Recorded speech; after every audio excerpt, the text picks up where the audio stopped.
Welcome to Forged in the Fires podcast with Fireman Rob. Being a fireman, father, veteran, husband, world record holder, and Ironman, he brings stories of experience to impact your life while challenging you to live it. What do you want from your life? Why do you want it? Are you willing to go through the challenges to get there? If you have the courage to take that first step, let this podcast be the catalyst to start your fire while you bring the resilience to make it continue to burn. Our lives are made up of moments called right nows. So let's get started. Forged in the Fires podcast with your host, Fireman Rob, begins now. All right, welcome back to Forged in the Fires podcast. I'm your host, Fireman Rob. This next guest, I told you I was going to start the year off right. This next guest, there's not many times you can say this, but I was stranded on an island with him. We had no food. We cooked jellyfish and we sat by a fire. You know, this gentleman, a big part of my life, a big part of a huge moment in my life. And I'm so happy to have him on the show today. JD, it is so great to have you here. Hey, thanks for having me. It's absolutely wonderful to be here. I know that we had kind of talked a lot about this on the island. I'm sure we'll get to that at some point. But, I think it's really powerful. Now, as for starting the year off right with just me, debatable, but I'll do my best. But really, guys, if you haven't had a chance to follow this podcast, as this gets going, this is a truly quality human being with a lot of wonderful things to share about his experiences, his life. I know I grew from communicating with him as a person, and I think you can too. So if you're not already following this thing, you need to go ahead and make that a priority in your life, because I think it's going to make your existence that much better for it. I love it. I didn't even have to pay you for that. That was like the best marketing pitch I've ever had. Ooh, about that. The bill is on the way, sir. Oh, I love it. Well, getting into you, JD, I mean, your backstory, your history of everything, you went into the military at a very young age, right? I did actually. I joined the United States Army by choice. I wanted to defend my country. I grew up extremely poor in Mississippi. In North Mississippi, to be specific, and very challenging upbringing. Had a lot of negative aspects and influences there, with very few positive role models. But those that did really stuck out to me, and I dedicated my life to service. And now, even being retired from the military, I still continue to serve in some capacity. And the biggest thing was, going into the service, you didn't know what to expect, being young, and you went in there did you go in there to find yourself, or what was the driving force behind it? Honestly, I think a young man's idealism and a hope for something better. I endured a lot of negative things and saw a lot of negative things happen. When you're poor, there's a lot of bullying, there's a lot of mistreatment, there's a lot of things, and when there's domestic violence in the house, it's very challenging for you. But I think some of us, we kind of fall down and we're beaten back by those things. And I didn't necessarily know which direction I wanted to go, but I wanted to oppose seeing people suffer. I wanted to fight back, and I wanted to join an organization where I thought I could do the most good at fighting back against bullying, against oppression, against tyranny, against these concepts. And so I enlisted as a airborne infantryman in the 101st Airborne Division. Right after military school, actually. That's amazing. And when you went in there, and your whole life was changed for the better, but while you were in there, you had some, you were able to lead other men into battle, into these turmoils and strifes. What did it take for you to go from where you were when you were a child? And in that atmosphere, to be able to lead other individuals in these challenging times? So I guess to begin with, going to basic training at Fort Benning, Georgia in 2000 on January the 11th, I had absolutely zero idea what to expect. And I learned when I got there that what I had thought to expect was nothing more than setting me up for failure. It was way different. And as anybody who's been through basic training can tell you, it's just a never-ending process of getting it wrong and trying to fix it. But therein is kind of the double-edged sword of self-improvement and accountability. Accountability for one's own actions can go to an extreme. And so it was as good as it was bad, actually, my experiences inside of the armed forces. I don't regret them. I served with fine human beings. That development happened over time and over, truthfully, just being a stupid private and a dumb kid and making lots of mistakes and having seasoned warriors. I was blessed to have these great human beings around me that helped me, and peers that would build me up and hold me accountable and pull me back to that standard. But when I became responsible for those peers is really when the great mortality motivator kicked in and the great fear motivator kicked in. Right. When you're responsible for human lives, as you're very well aware of, I'm preaching to the choir here. You really are scared to fail, and so I hurled myself into training. I hurled myself into any piece of knowledge that I could find, and then along the way, I learned all of the difficult lessons about what it is to make a decision. It's never perfect. The timing is never going to be right. It's never going to be ideal, and champions are forged in the hardest of circumstances, not the easiest. I love that. Now, I love how you said warrior, because that is what I saw you as, and that's what you have trained, and you have learned the ways of so many different warriors. I want you to go into, I mean, that was the thing, is like when we were on that show, and that Discovery show, your knowledge base is vast. But I actually want to take a step back from that. Tell me more about when you were in the military and we had this discussion on the island. Like, you dove into knowledge, you dove into finding that warrior mentality because of something that was going on in your mind, something that was lacking, I guess you could say. Mm-hmm. I want you to go into that a little bit more, because that's a huge component of this. Well, I mean, first of all, there's, I think the wisest man in Rome, as they pronounced him, Socrates, once said, compared to what I need to know, I know nothing. You always have those. Well, I did a lot of reading, and funny enough, I actually do suffer from a traumatic brain injury.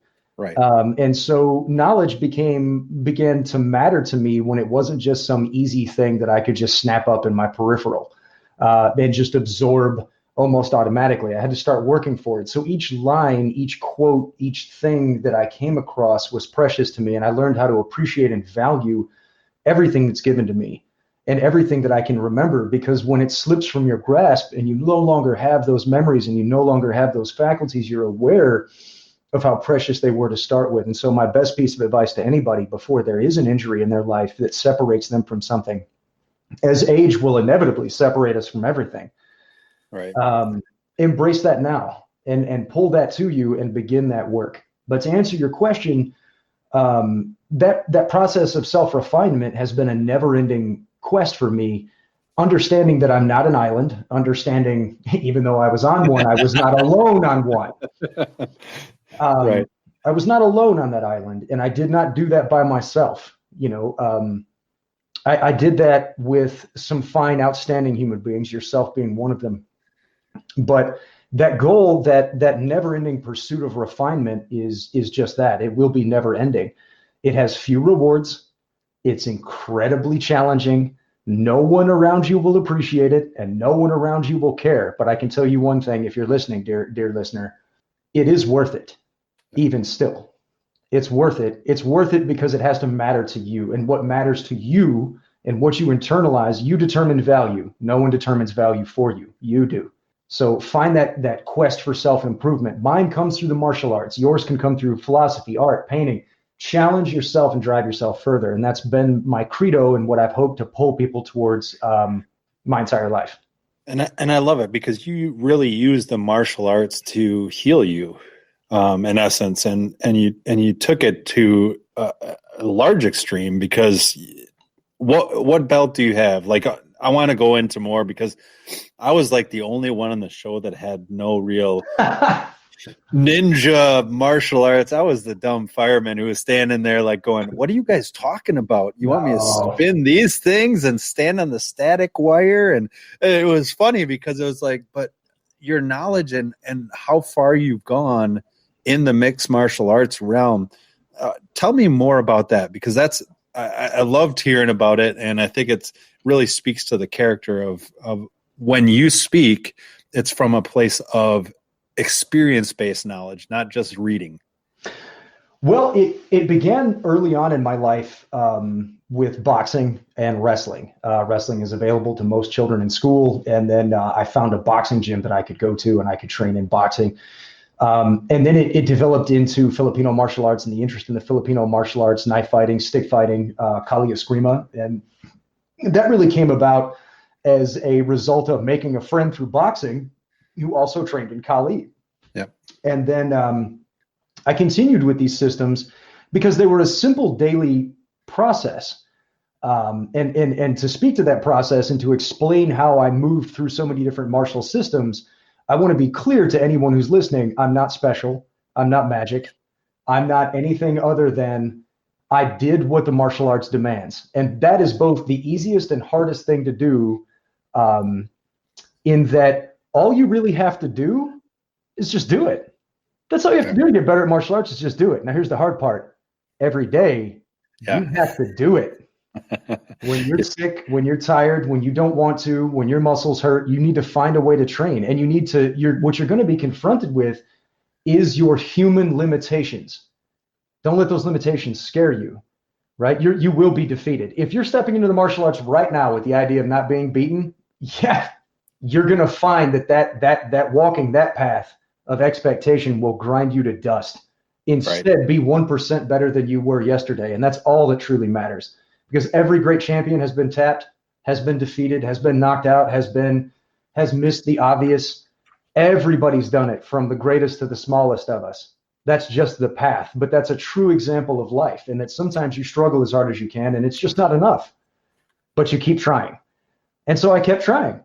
And I would go to classes. I would try to build up my peers and my friends. And that's how I kind of fell into coaching, is really just because I didn't want people to quit. And I wanted to encourage them not to quit. And I had so many talks and so many experiences to try and work with people to just not leave the mats and give up before they saw their true potential. And so that led me to Jeet Kune Do, Wing Chun, boxing, more boxing, Brazilian Jiu-Jitsu. I hold a blue belt underneath hoist that was issued to me by Eli Knight at Three Rivers Martial Arts Academy. He's an excellent practitioner. Go check him out. Met Rodrigo Gracie, met Randy Couture, I got smashed at that guy's school, by the way. Those fighters. Oh my God, don't let me fool you guys. I get beat up way more than I come out on top of it. But I'm not done. It's not how many fights you win, guys. It's how many you show up for. Yes. And so when you show up for yourself, when you show up to the gym and you show up at that school, and you work hard. Guys, I've been tapped. Let me go ahead and just lower down any expectations you may have of me. I've been tapped by 120-pound girls that were the same rank as me and been totally stoked for it to do it because that's their moment. Don't take it away from them. Fist bump her and tell her she did a great job and move on. Train truly without ego, and you'll really find yourself. And that's still what I'm trying to find in the martial arts, is more about myself. And that was the cool part is, now I go onto the island and the show that we were on, and we got put on different teams. And the first day, the first group that you were put on was very challenging to you. Oh man, it really was. It really was. I met Danielle's great. First of all, really enjoyed her. We had our difficulties when we got to be hungry and starving, and it really started to wear on me, and I had a concussional migraine, but she really helped kind of pull me through it, and get me out of it and keep me going. And I had made her fires and taught her to make fires. So there was an equal equivalent exchange. What I did find though, is that personalities, no one ever wants to talk to you on the road to self-improvement about the personalities you need to cut from your life. Yeah, because there are some creeper vines out there that are gonna strangle your tree. Yep. And there are people who do not offer you some kind of equivalent exchange. Should you be unfair to those people? Should you be unkind? Not at all. Not at all, because you don't have to be. You simply have to rise above them and let them stay mired in what they choose to stay in. One such personality would be Dan Shrigley. If you're out there, Dan, I wish you the best. I hope that you're eating, even if it's not at my table. And I hope that you have developed as a human being. Yeah. And that's all I'm going to say. It was tough. It was, you put it perfectly, because when you're hungry and you're tired and you feel like everything is not going your way and you can't understand, that was the one thing that was tough for me, was the clues that they gave were so vague. They were. And it was, they were trying to challenge you mentally with the unknown of, well, you have no idea what the answer is. Where do we sleep? I mean, that first one, you guys were in the swamp. It says, get in the swamp. Okay. Well, are we supposed to sleep in there, lay in there? What are we supposed to do? And how did you get past, like, what did you take from your past, or what did you take from your training to be able to kind of rise above that and continue each day? Yes. Embrace the suck. There you go. Embrace it. It's going to hurt. And that's the thing I got from the martial arts, is that everybody goes, oh man, how do I fight without getting hit? And I'm like, you don't. You don't. How do I fight without losing? You don't. How do I get through this obstacle without being covered in mud and cut by barbed wire? You don't. You just get through it, because everybody's got a million posts. I guarantee if you go through your own Facebook feed, you're going to find, everybody's going to find it. Dear listener, you're going to find that cringy I am the wolf post. Well, then mean it. Yeah. You know, if you're sharing images out there about being the lion, then mean it. So at first, when we got there, we got out of the vehicles on this Discovery Channel survival show, The Ultimate Ninja Challenge.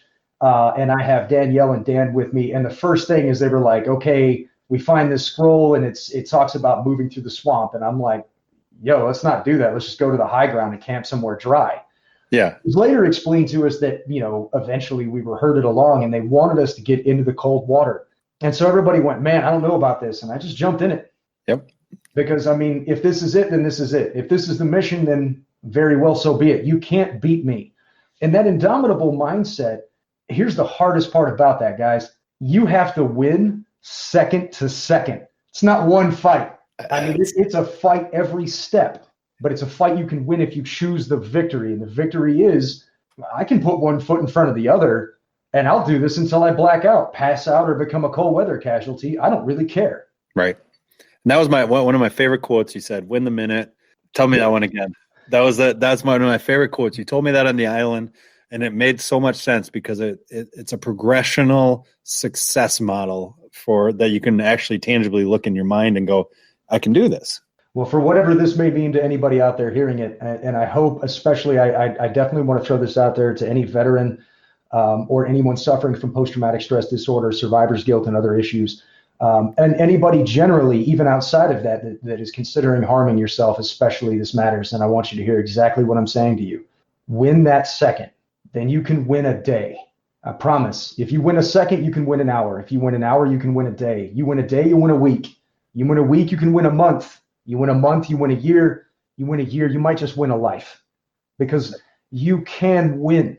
You can win, but it's not just one fight. Don't lower your guard. Don't rest there on that single victory, because defeat is littered with the bodies of those who at the moment of victory sat down to rest.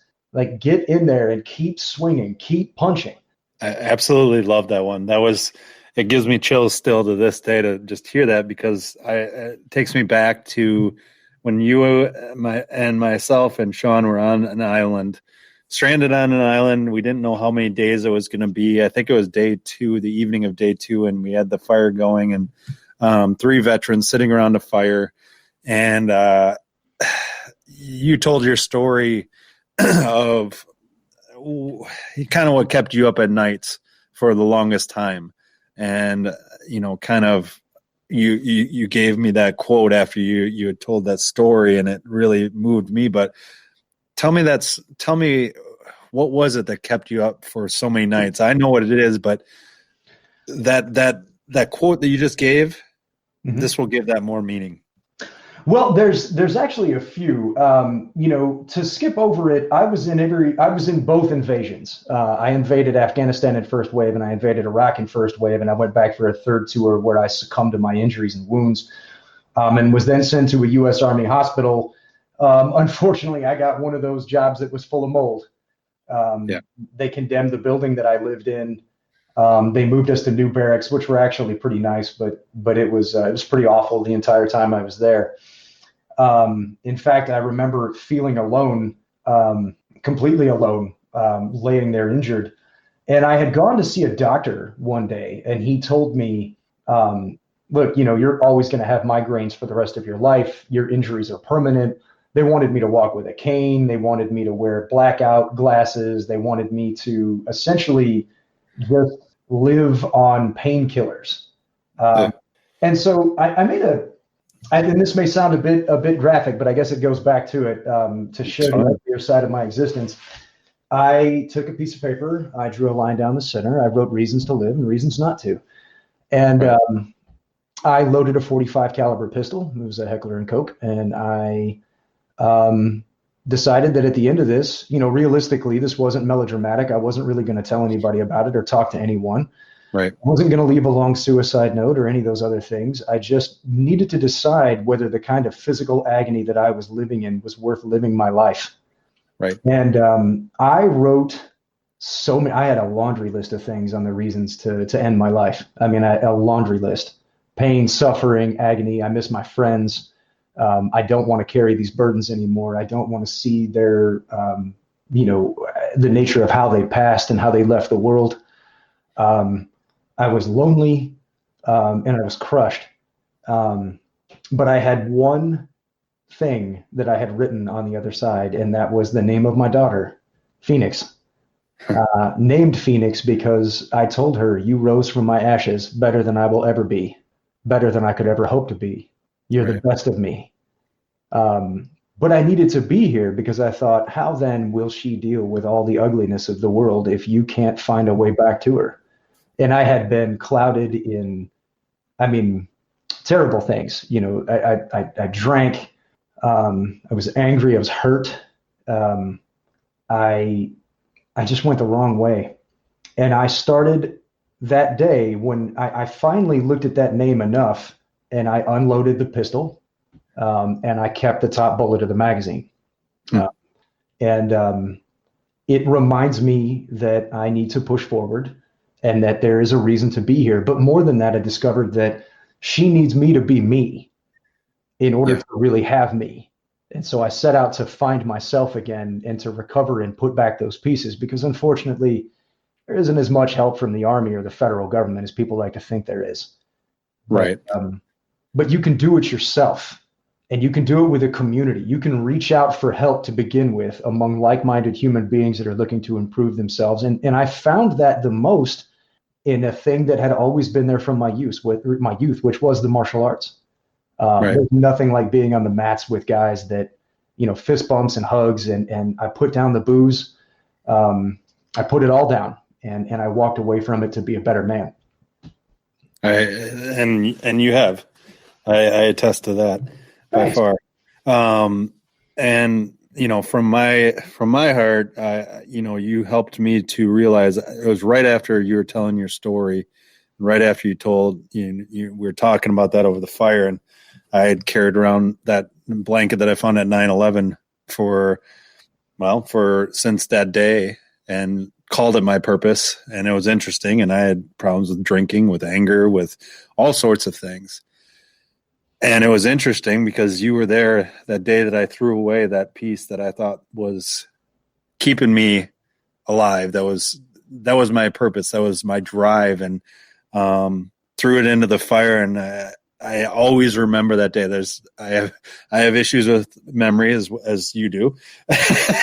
Yep. But there's things that you remember in life that are so important. And, that moment was huge. And it was interesting because of the stress that we had on that island. It was funny, going back to kind of the humor side of it, we were supposed to find water. That was the only thing. We're surrounded by damn water, but there was this thing called red tide. Yep. That they said what we could die in a few minutes. Yep. Which was really cheery. Yeah. Well, we were surrounded by it, but even to go back to that moment, I will tell you that watching you throw that piece of blanket into the fire and burn that anchor, because I remember telling you that was an anchor on your soul. Yep. And that it was holding you in place. And I've held myself to the expectations of, could I have shouted a warning? Could I have said something different? What could I have done to help my friends? And the reality is that I did everything that I could at the time. You're only one person doing the best that they can. And you can't save everyone. You can't rescue everyone because it's not for you to do that. And it's noble even to want that. It's noble to try. But in so doing, that leads me back to the earliest part of this conversation where I said the expectations that we have of ourselves and holding ourselves too accountable can weigh us down and can hurt us and damage us. And anyone who's really held real responsibility can tell you that. That's so true.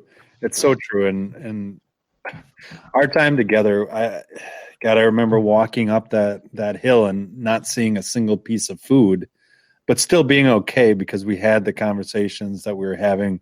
We had the guys, the three of us around. What did it feel like as you moved through the progression of that show, as you got more hungry, as you got more tired? What did it feel like as far as, did you feel like you were moving forward to succeed, or did you feel like you were moving forward to just survive? A lot of people have faith. The answer to that is a lot of people have faith in a lot of things. They have faith in religion. They have faith in politicians. They have faith in many, many exterior things. And yet I find they're almost virtually devoid of faith in themselves. And faith in yourself is a thing that's difficult to have. A lot of people call it arrogance or being full of yourself. And that's not what I'm talking about either. What I mean is, if you want something, if you really want something, do you want it? You need to want it more than you want your next breath. You need to want it so bad that you're willing to break yourself to try and achieve it.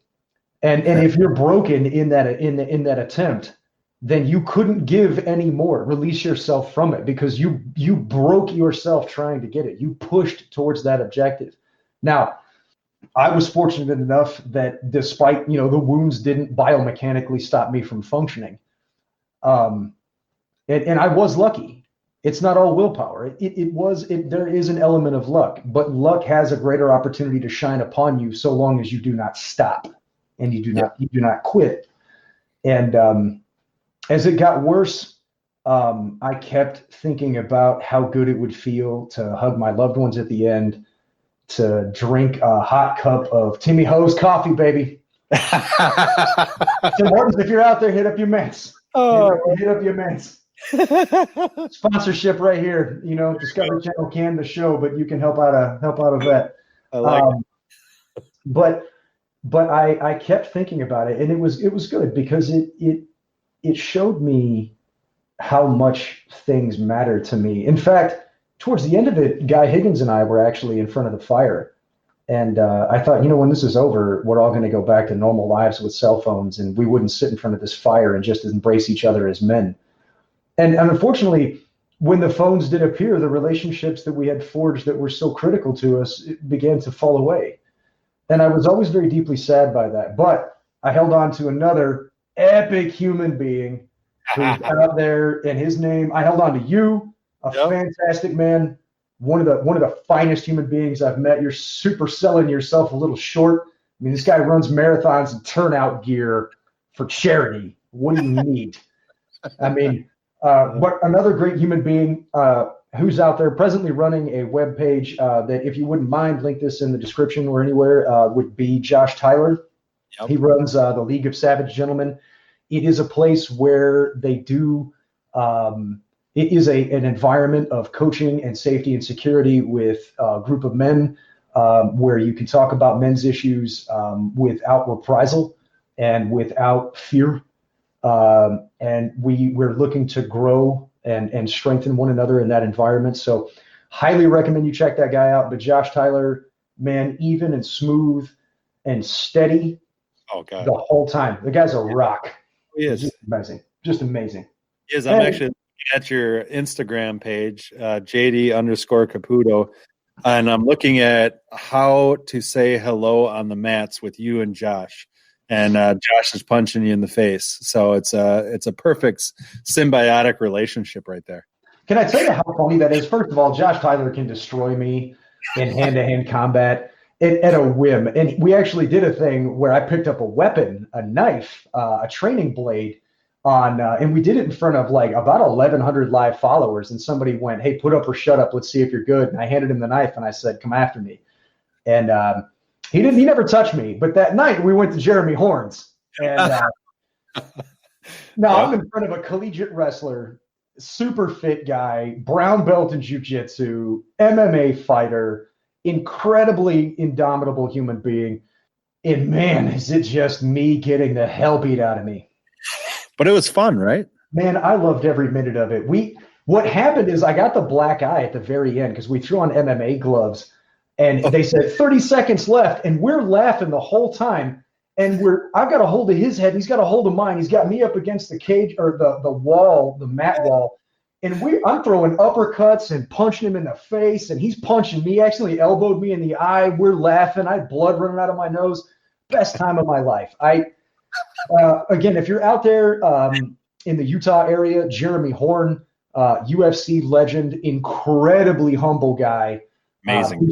A beautiful human being. Be sure and train with him. Be sure and follow that dude, Jeremy Horn.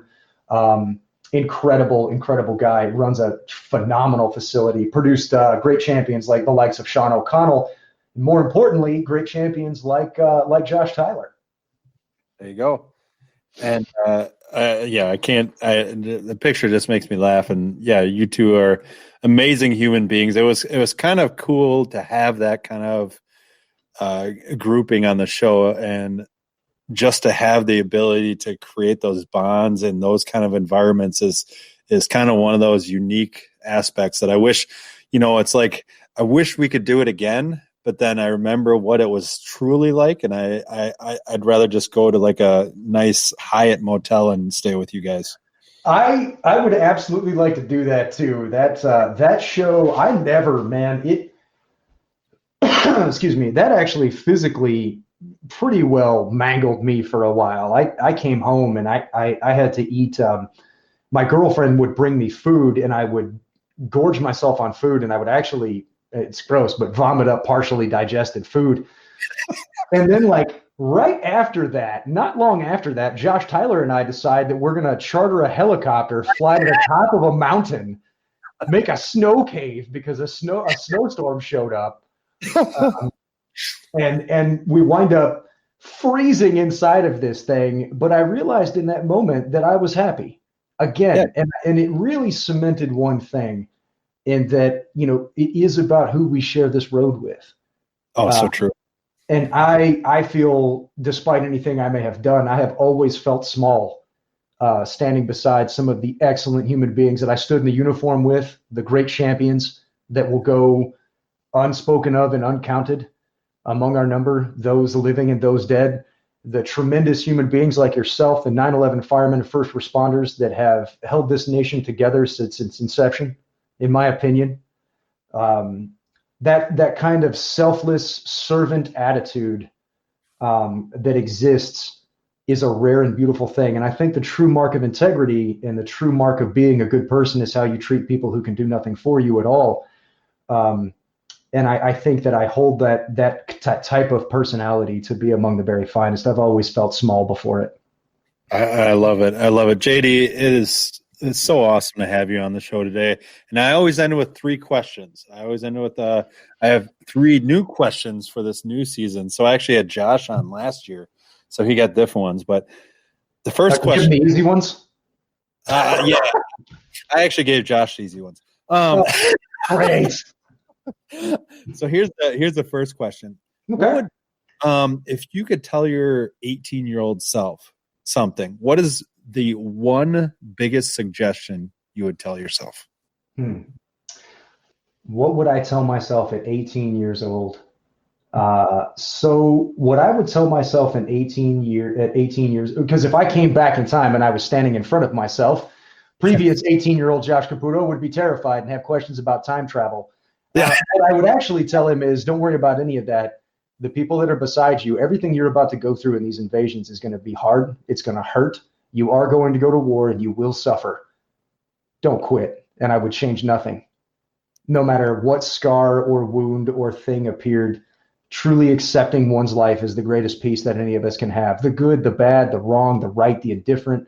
Success is measured as moving from failure to failure with no loss of enthusiasm.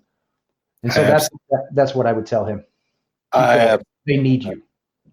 I love that. And you need them. Yep. Exactly. Now, this kind of dovetails with that last one, and it's perfect to what you said.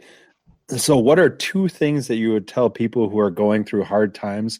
What are two daily habits that you would tell them to do? Daily habits that I would tell them to do. Anything that you want to be great at, you need to do it every single day of your life. 20 minutes of meaningful practice where you mindfully practice whatever it is that you want to be in your life. And I don't care whether it's from being a surgeon to being a painter to being a martial artist. Do it every single day. Give yourself a way. If you're not serious, you'll find an excuse. And if you're finding excuses, you need to stop. You need to take accountability. You need to own it. Push forward. Do it every single day. Don't quit. I know you want to, but understand that success is not a fork in the road. It's a series of cascading failures with occasional milestones of success. Push through it. Keep swinging. What matters, and the second thing I would tell you is don't get so hung up on your defeats. Like when you get knocked flat to the canvas, what you do right then is what matters, and nothing else mattered before it. Get back up when you're tired, when you're beat, when you're exhausted, and you have nothing left. That's when it matters. That's when it matters the most. Don't listen to the external no's, and don't listen to the no's crafted for you by your imagination. Get in there and start swinging because you can. Others have. You're no exception. Oh, God. All right, I'm ready to go take some. Be excited here.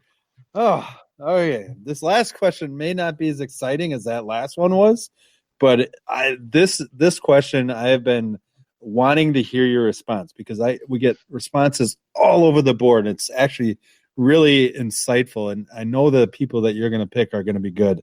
So if you could have coffee at a firehouse table, so in other words, nothing is off the table to talk about, with three people, they can be deceased or alive, who would they be and why? Oh man, who would they be and why? All right, here we go. I got him. I got him. I knew it. I would like to talk. I would very much like to talk to Plato. I'd like to sit down and have a conversation with that guy. I want to talk to Teddy Roosevelt. Yep. And then I want to talk to Audie Murphy. Audie Murphy, if you don't know, was World War II superhero, most decorated serviceman in the history of servicemen in the American Armed Forces. And I would love to sit down and talk with those men to hear what they have to say. And then I really think that I would get from Plato, I would get the deep thinking. I would get a mind that questions everything, and that mind would be there to referee and to find other avenues around the ideas that were being expressed by forceful personalities like Roosevelt the Bull Moose. And I think that Audie Murphy could temper that with humanity. Those grand decisions made from a leader terminate somewhere, and it usually falls on the shoulders of a fighting man that has to get into the trenches. And so I think he could offer the insight. And I think that would be a powerful conversation.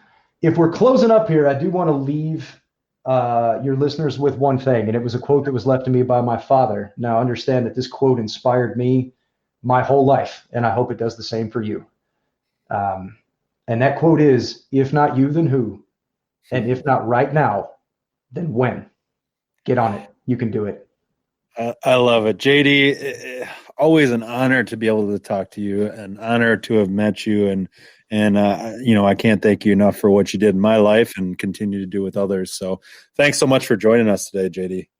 Absolutely. Thank you for having me. And like I said, guys, if you're not following this guy, if you're not listening to him, if you're not taking this to heart, man, stick around, listen to this human being. This is a quality guy doing quality things for the betterment of humanity. And you can definitely get something from this. Share your experiences with us. Love to hear from you and love to train with you sometimes. Again, JD Caputo, and I'll see you on the mats. Awesome. So thanks for joining us today on Forged in the Fires podcast. I'm your host, Fireman Rob. I'll talk to you next time. Thanks for listening and supporting the Forged in the Fires podcast with Fireman Rob. Remember, don't forget to like and subscribe to this podcast, and please share this episode with a friend or family. To find out more about Fireman Rob or reach out about a question, go to www.firemanrob.com. Until next time, live your life forged in the fires.